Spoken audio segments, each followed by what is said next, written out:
I almost said go away. So That's bad. So Thank you, Bubby. I sure do love you. So anyway, and they told me I had to go on a writ for restitution hearing for the cops were filing for restitution freeze. And at the time, I was already upset at these cops because they almost killed me and had to plead to a charge that, like, yes, I was guilty. I was guilty of assaulting that police officer. For sure. But the after part, dude, that was, if you're trying to protect and serve, that was anger and passion that came out of those cops. And they were going to kill me if their sergeant didn't come down that alley and pop out with me. Because they jumped off me like I was, right when he pulled up, they jumped off me like I was a fucking disease. Excuse me. And they were like, oh, he hit me. Dude, I'm 125 pounds soaking wet on a good day back then. I was doing bad. And both these me. And then he said, you lost. And then they're taking money off my books for it. And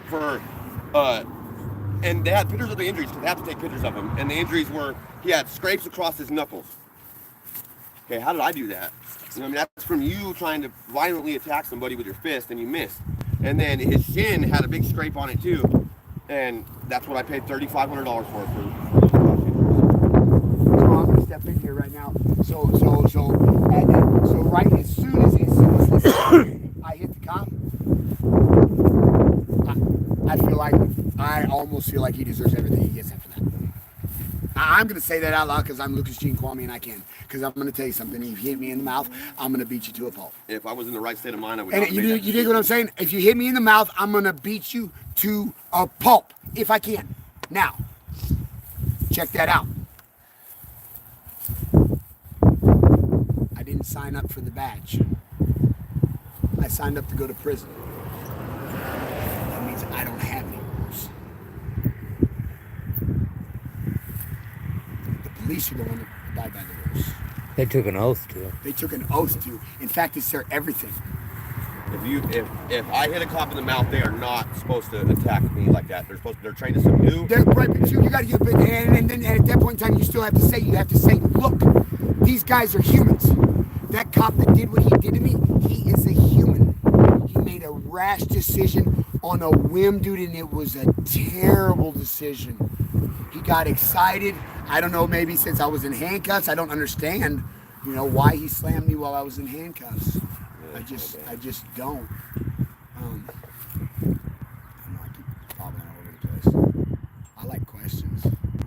Oh, so I still feel like Tyler deserved. Yeah. Listen, guys, I'm powerful, and if I engage with him, right, and he's doing something that I don't, it's a fit, and I say, hey, stop doing that, and he doesn't, and I will size him up. I will size everything about him, and I will decide whether I'm going to hit him or slap him. You know why? Because when I hit somebody, it hurts, guys, and I don't like hurting people. And if you ain't willing to fight, then I'll just pop you in the side of the face. You dig what I'm saying? And then sometimes you can spark a fight out of them. Sometimes, but most times, if they aren't ready to swing by down, they're just like they take the hit. What do we do on a daily basis? What is our main goal in life? What do we run around and do? What do we spend our money on? What do we... She's changing the subject on me. I'm going to change with her because I'm talking about violence, but it is a part of who I am. So... What do we have in Nevada? Show your shirt. Oh, that's right. What you got? Rock bottom recovery. You got a cannabis hat on, Justin? No, but you got rock bottom recovery. Oh, she got yeah. Here, I'll get my hat. We're in the process of I bought the old Hilliers area-wide right off of 71. We've been cleaning up on it for a little over a year now. We kind of got pushed into people. There was a need, guys. There was a need, and I had an extra building that I was just cleaning up, and I was like, why don't we bring some of these guys in for the winter? Because I mean, I have my medical grow license, and I grow cannabis, and I keep my plants warm, and I felt like I should definitely be keeping drug addicts warm. So I'm keeping him warm. Yeah. Him warm. This guy's he's an old head. I guess I don't count you out. Yeah, we take care of you guys. My wife is, I'm going to be in so much trouble for being so honest, guys, but it doesn't matter to me. I don't matter. Is that got sugar in it? If you got a question, ask it.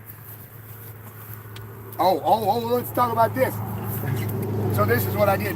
Come to my attention.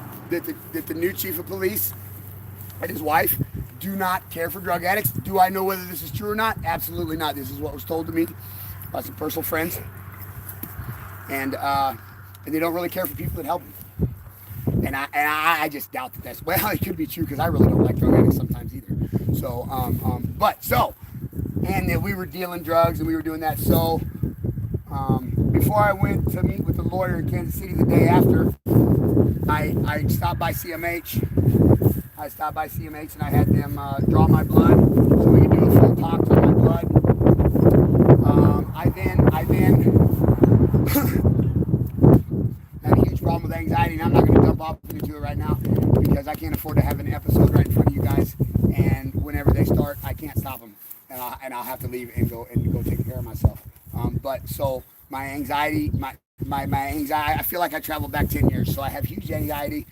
So I just went ahead and I went to Compass Health, and I enrolled in relapse prevention. I'm enrolled right now. Currently, I will start again on Monday because I got high. No, absolutely not. But because all these people depend on me, and I've never been assaulted like that before. I mean, well, I'm traumatized, guys. I'm not, you know what I mean? It's just the way it is. But so I did what I know to do. And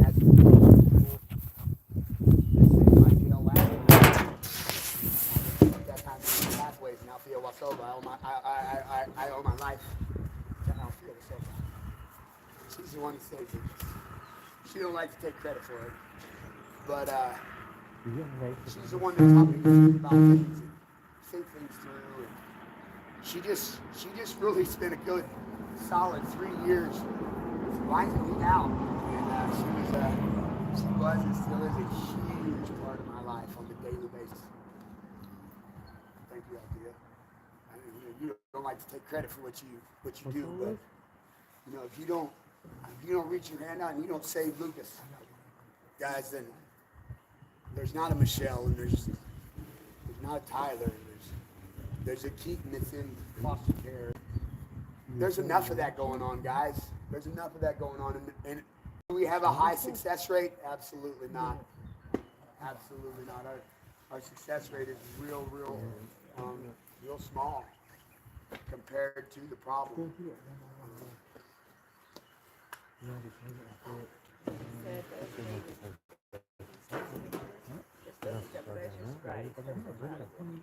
I got to guard myself from myself because I can tell inside of me, like I can feel it in my, all my side. I feel I'm paranoid right now. I feel like I trusted I was.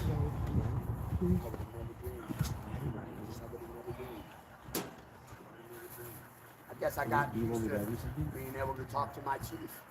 I guess I got used to Brunksfield saving me from the highway patrol because the highway patrol just, you can't disrespect my wife. Look here, buddy, you're a jerk. Stop talking to my wife. And Brunksfield was like, you too. And he I'm going shopping.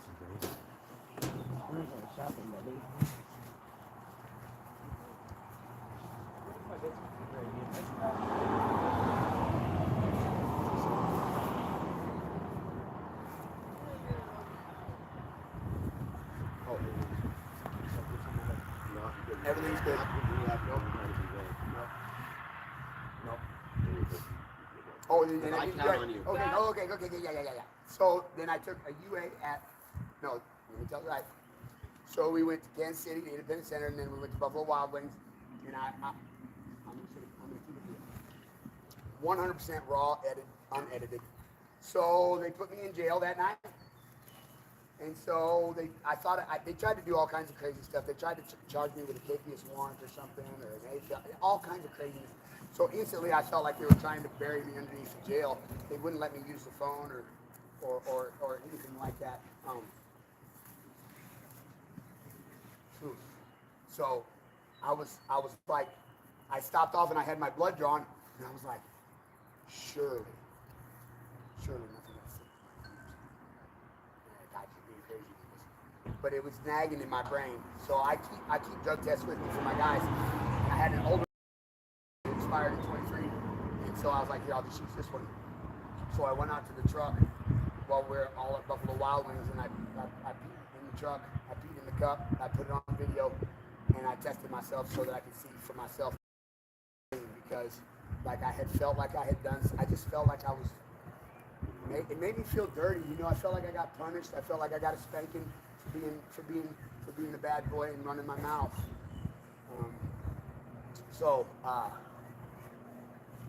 I went to pathway. I took that test, and went in and I said it. It was awkward. I went in and I sat it on the table at Buffalo Wild Wings, and I was like, "Look, babe," because sometimes, guys, my wife looks at me like I'm loaded. She's like, "Gosh dang, where does this dude come from? I don't know, guys. I'm just full of energy and I'm passionate. I don't know what to tell you." So I go in there. I proved to all them I'm not hiding there, but yes. My guy or my case manager or whatever he is positive for THC. I said, "Well, I'm good for that. When I have my med card, I'm good for the THC." Positive for kratom. I'm like, "Nah, no kratom in my system, buddy. I don't."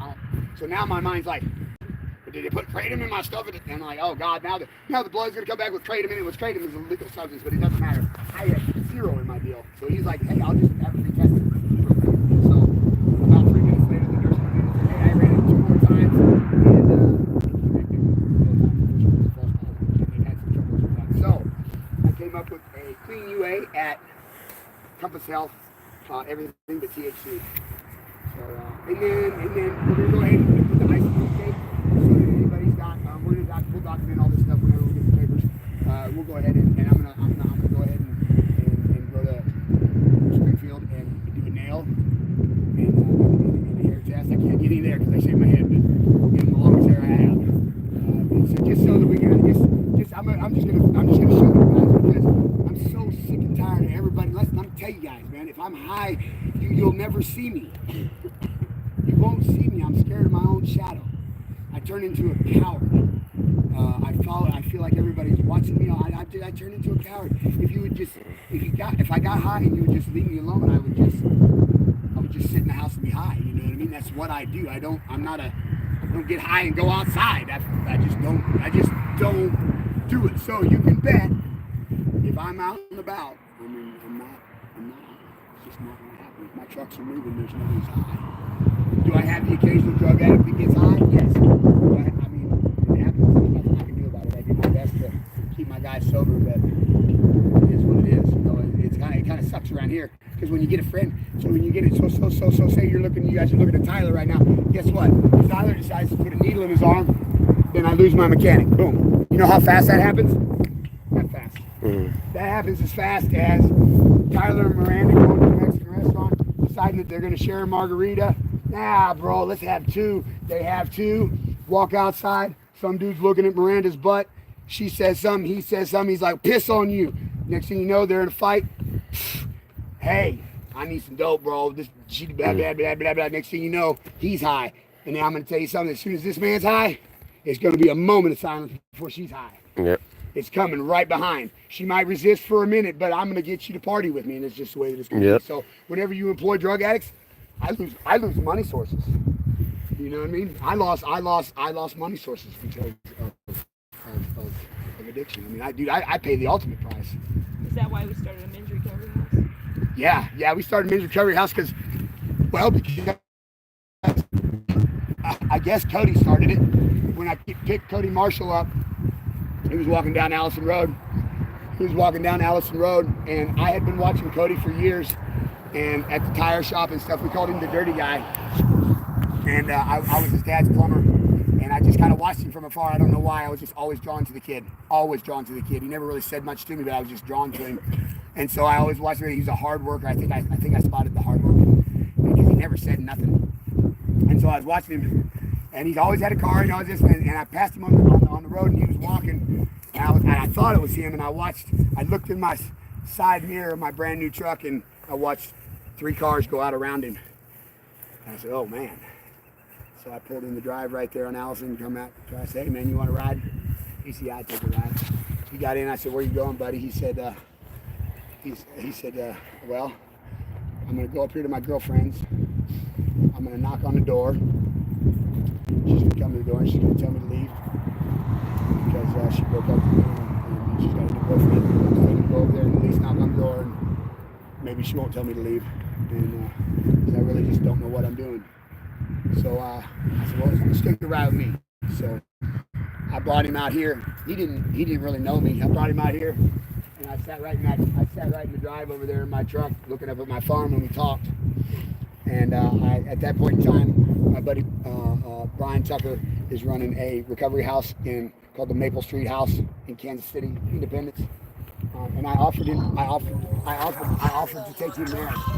And he refused he was like, I don't want to go there. I said, I know you want to hang out with the girl, but this is what you do. She's going right now. If you really want to put your life together, like you said, you need to, I'll take you to the city. And he's like, well, I'd really bet.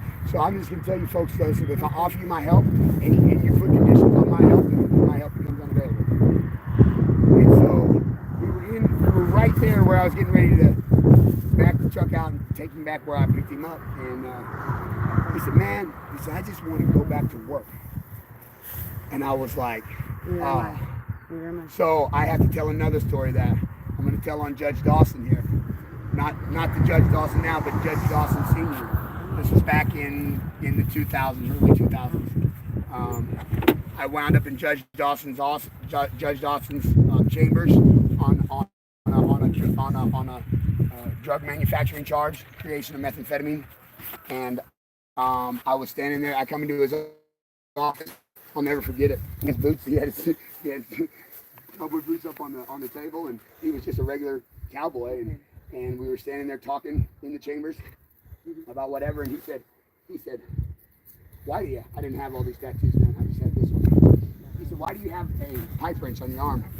I said, because I'm a plumber, sir.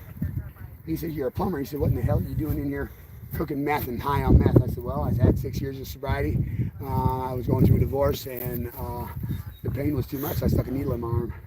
And he talked with me for a little while, and he said, what is it that you're trying to do in life? And I said, you know what, Your Honor? I said, I'm just trying to go back to work. And so when Cody said, I just want to go back to work at the tire shop, I was like, ooh, you want to go to work, huh? And I was like, okay. So I called. See, the problem wasn't me in giving Cody a place to stay. The problem was my wife, because she was like, absolutely not, dude. We're not doing nothing. No way. Anybody is none. And so I was like, hey, babe, I got Cody here, the dirty guy, and what do you want me to do with him? And I kind of gave her the rundown, and she was like, put him in the camper. And I was like, what? Are you sure? And she was like, yeah, put him in the camper. And I was like, let's put him at the shop. So we put him at our shop, and he did great there for a few days, but he was speaking off. Wasn't speaking off, he could tell me, but he was running out in the middle of the night seeing the girls. So as soon as I think he did that once or twice, and I was like, I scooped him up and I brought him out here, and he's been with me ever since. Oh, yeah. Men's recovery house. Men's recovery house. Sorry. Why do we have a men's recovery house? So it's because of Cody. Because of Cody. Because we figure the household, if we get the men clean, then the women will fall in line too, right? It's okay to get the women clean, and that's fine and dandy. It's awesome, but when they come back out to the using man, more chances than none they're gonna get high. Yeah. What's up, dude? You okay? I'm great. Brian hasn't seen me since the whole incident. Guys, this is Brian Tucker. He was the.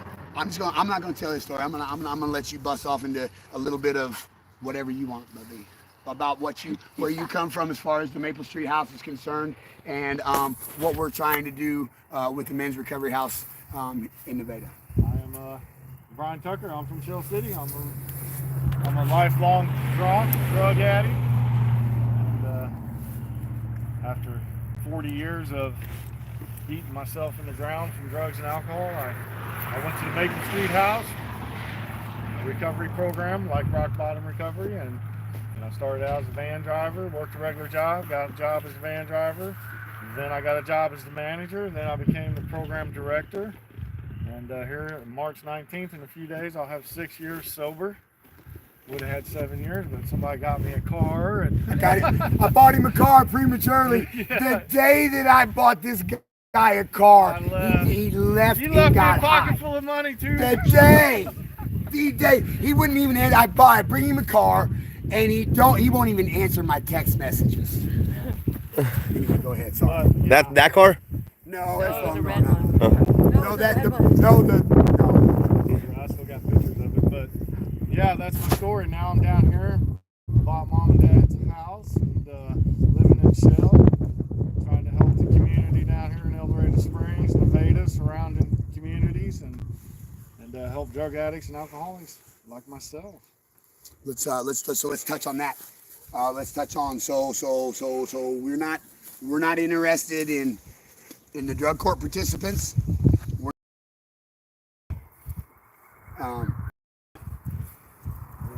No alcohol. No alcohol. Lost it. I look over, see him standing beside. I just get If I drink, I'm beat, man. Beat. If I drink, it's like sticking a gun in my mouth. every time. We want the worst of the worst. Worst of the worst. There you go. Yeah, Thank we you. want Bring it the- back. we The worst of the want- worst. No drug court participants. This guy right here. Drug court participants, they have a chance because they can go through drug They court. get to go through drug court. Listen, I was never a candidate for drug court. Ever. Me neither. Was. I wasn't a candidate for probation, nothing. I could never walk You were a around. candidate for drug court. The only reason I completed my parole successfully is because my parole officer seen good in me and he worked with me. Or most 90% of other parole officers would have put it on me, dude. And dude, I was on an ankle monitor for 8 months with an 8 p.m. curfew. You know how much stuff there is to do right around that time, dude. And I was only supposed to be on it for 45 days, but I kept getting hot UAs, and he kept working with me, and then by the end of it, dude, like, I'd take a bullet for that dude. You know what I mean? And that was my parole officer, and everybody hated that dude except me. This, Probation and parole shit. I should have been locked back up. I shouldn't have completed my parole, dude. But thanks to Donnie Mitchell, West Denver Parole, dude, that man probably saved my life. Because if I went back to the same place I left, Lyman, I could have got stabbed. You know what I mean? Anything, bro. oh, I'm You know what I mean? busting the seams. Yeah. See, I got to give a shout out to Todd Shrewsbury, I'm gonna tell you, the most hard ass parole officer in Vernon County. When I drew his name, I was like, shit. He said, Lucas, what did I got to do to keep you clean? I said, if you see me drifting, lock me up. And I came in there and I was honest with him. And we built a relationship, and he helped me get some cases together, and he helped me make it to DLC and make it back out. And Todd Shrewsbury, I would have to say he's a friend of mine. You know what I mean? An acquaintance friend. You know, we don't hang out, never have hung out. But boy, you wouldn't want to pick on him while I was around. I can tell you that. So Yeah. My parole officers Dude, saved my hard ass. life. Yeah. No nonsense. But that's what it takes to raise a guy like me. My parole officer kicked my door in Gotta- you twice gotta kick my because door I locked it. I said, first mistake I made was saying, who is My it? Bo there? And then I said, oh, and I locked it. Do Bo. I absolutely love you. Facebook Live or something. Yeah, we're Facebook. No, Live. YouTube. You didn't know we were Facebook Live? You're YouTube, I'm Facebook. Oh, I'm YouTube, and I'm at 14% battery right now. That's okay. I got 4 people on here. I think that's what that means. 4 people on YouTube Live. I mean, we kind of, so whoever missed the incident, you guys will all be able to go back through the live and Good, I love you guys. love you too. You guys will all be able to go back through the live and it's kind of hard to put together. We have more videos we're going to release later. It's just been pretty chaotic around here. We have the video of aftermath What's that? of how my children were crying and how the officer spoke to my wife, how he told her to get in her Hummer now. You know what I mean? Mr. Bossy Pants. Mr. Bossy Pants. Everybody gonna do what I say or I got handcuffs. That's what he was doing, dude. I mean, I get it. It's a crime scene. It's really not a crime scene, bro. Somebody got hit in the mouth. And you held him there because he was unsafe. For following after a woman, you know what I'm saying? Like, I can tell you the part of the story that was before all that too. what before? What led up to you being assaulted by the police officer. Whoa. What do you mean?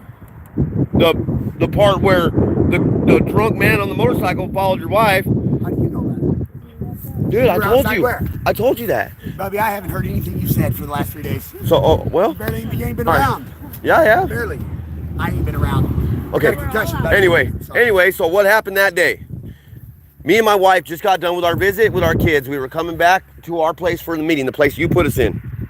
And we're going back there, and all of a sudden in the road, I see Zalora, I see Noah, Tristan, and Yancey.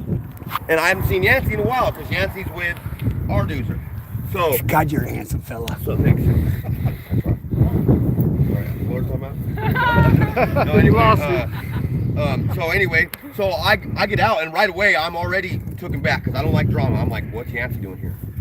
You know what I mean? Like, so I'm like already like, hi Yancey, how you been, buddy? And she's like, oh Yancey, I'm like, what the fuck's going on? And then we all go inside, and then I hear clack clack clack clack clack clack clack clack clack clack, like 2 Harleys just fucking rah rah. Easy on the F-bombs. Easy on the F-bombs. All right, sorry. Sorry, I know, I've dropped them too. I heard 2 Harleys visibly frustrated. Or I heard the Harleys outside. They were obviously up to something. So my wife looks at her mom and she goes, David. She goes, go get the boys. The boys just ran to the park. So Miranda goes to the park, and David and Sean Pindell or Sean what? Sean Pilcher are down at the bottom of the park yelling at the boys, but the boys heard Miranda and went to Miranda. So then Miranda's coming inside, and I have my dog out there with me, and I had seen Michelle and Tina and everybody and the boys down at the park, or down at the community center in the parking lot, and I'd seen them. And then I hear Tyler, and the boys are yelling my name. So I run over there, and then that's when Michelle goes, dude, David Arduzer just followed me, was right up on my bumper on my quarter panel of my truck. I made eye contact with him in my side view mirror. I was gonna, you know what I mean? I was scared. You know what I mean? And she goes, I texted Lucas as soon as he wakes up out of bed and sees that message, he's gonna, you know what I mean? I'm like, oh, and right away I was mad at the situation because I didn't want to bring drama to you guys. You guys are helping us. So I don't know why. I think maybe he had found out that we fixed Zalora's water because somebody sabotaged that there was some foul play with Zalora's pressure tank at her house prior to about a week prior to all this happening. And Lucas sent me and Cody up there to fix the water, and because that's my theory that he found out that somewhere along the line Michelle and Lucas were also helping Zalora. Zalora was coming to meetings. Lucas and Michelle help everybody they can, and I feel that because of that caused a man to get drunk one day, because I guess he called Zalora's caseworker saying that he was going to kill her and all types, making up all kinds of stories. And so the caseworker called Zalora and said, you can pick up Yancey from school today. So that's how Yancey came into play. Well, then David found out Zalora had Yancey. And he got with the expert Dave. And David is not a recovering addict. David is a alcoholic, a binge drinker. He'll go a few days without drinking, and then he'll start drinking, and then he's a dangerous individual, especially on a bike, broad daylight. You know what I mean? Like, this man is fucking helping me. You know? So, and for that man to go to jail, talk about Lucas, for Lucas to go to jail that night, simply trying, like, what I heard, I don't know if it's a true story, what I heard is that Lucas was talking to this man and trying to get him to get the fuck off his bike because he was drunk, and then dude tried to run him over in his bike. So he defended himself and took the man off the bike. You know, there's nothing wrong with that. And then he stayed there until the police got there. And then when the police got there, they made it seem like they had to pull him off of him. You know what I mean? The whole situation is unfucking believable, dude. It hurts my feelings. Sorry. You're good, baby. Unbelievable. You get to be you right now. We always be us. We always be us, bro. We always be us. We just try to dummy it down just a little bit. You know what I'm saying? But so when Michelle said she was going to text you that happened, I knew about what was going down, and I knew the seriousness of it. Point blank period. I ain't known you that long, but I feel I know you a little bit, and I knew it was all bad from that second that I talked to your wife moving forward. And I wasn't worried about David, or I wasn't worried about the city. I was worried about you. Because from day one since I met you, you protect your family, and your family's first. You know what I mean? No matter what, you'll do anything. And we are all recovering drug addicts here, and we've made bad decisions before. And when it comes to my family, I will make a bad decision. Terrible. I will make a bad decision. Fast. And ain't nobody gonna stop me. Fast. I will protect my family at all costs. To avoid making those bad decisions, you try to stay away. Completely away. From people. But when you help people that are also trying to get away from the bullshit. Oh, here you go. Here you go. Oh, sorry. I didn't mean that are also trying to get away from all that. Whatever, just bad vibes. Sometimes the bad vibes cling and they end up damaged. Dude, it could be devastating, catastrophic. You know what I mean? Just trying to help one individual every day. Just trying to be a nice person to somebody could put your life in danger every day. Puts my life in danger every day. And guess what, guys? Guess what, guys? I'm a felon. I can't have it done. Because I use drugs,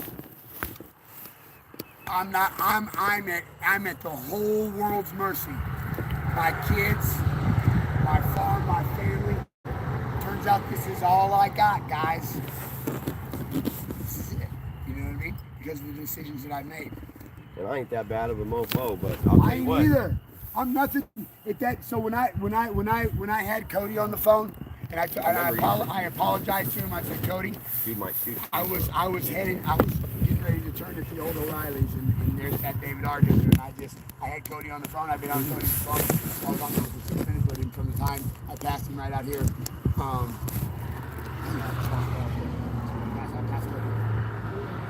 About me being not the baddest mofo. Because I seen David, and I said, Bubby, I'm really sorry. No, see, I literally was around the corner. I look up, and he pulls up and sits at the stoplight. And I was like, and then he takes off, and I told him, I'm sorry, bro, but I have to follow him. And he was like, what do you mean you have to follow? I said, I just have to follow him. I'm sorry if I get myself shot, because I know that the guy has gunplay. And so when I went into that situation, I shouldn't have went into it. Let's just be realistic. But I didn't feel like I had any choice. While I was following the man, he almost dropped the bike 4 or 5 times. He said, oh, it's because you're trying to run me over. No, well, the guys I was trying to run you over. If I wanted to run you over, I'd ran you over. You know what I'm saying? In fact, I had you at my full disposal, and I hit you once. So, no, I didn't sit there beating to a pulp or nothing like that. Yeah. But what I'm saying is, right when Michelle said what had happened, I was like, what kind of world is this town, El Dorado Springs, dude? Like, it's like everything I touch. I've been out here, me and you have been out here, it was a year, January 28th. So we've been a very short while. And it's like, man, dude, I just feel at fault for a lot of stuff. Sometimes it's out of my control. But I was, right when Michelle said that, once she texted you that, and you're going to wake up, and I was so worried about your kids. I was worried about you. I was not worried about Yancy. I wasn't worried about Noah. I wasn't worried about Laura. I was hoping to God that David took off back somewhere else and you didn't find him. And then, boom, dude, not even an hour later. He found him immediately.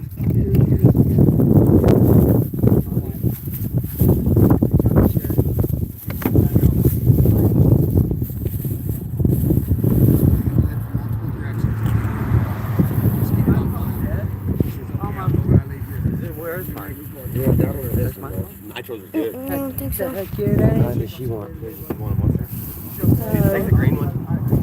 I gotta go charge my phone. God, there's 3 people watching. I have to go charge, right? Nitro? Yeah. The regular? Yeah, well, they almost got one. Yeah, no, bro.